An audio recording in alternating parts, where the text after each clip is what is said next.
When youth are come into contact with any type of police agency,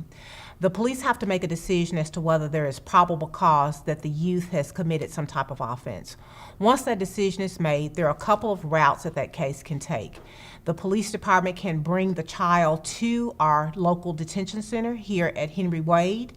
and refer them based on whatever the alleged offense is. There are circumstances where that officer can make a decision to file the paperwork, and they consider it, we call it filing it electronically, or what used to be called just a paper referral, and release that child to a parent or guardian. And at a later date, once the district attorney's office reviews the case and makes a decision about filing, those parents and the child will be required to come into court later.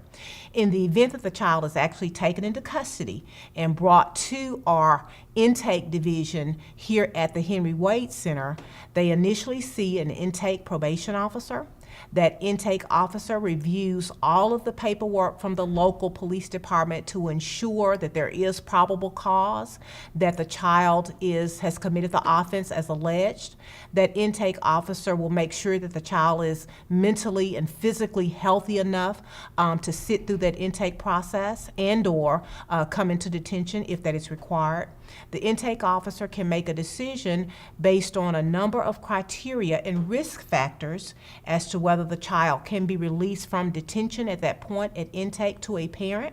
If it is deemed not safe for release, or the offense is so violent that perhaps there are some concerns about release, or they meet a certain criteria of risk factors that youth is held over for a detention hearing, and that means they will be required to see an actual judge the following day, if it's a work day,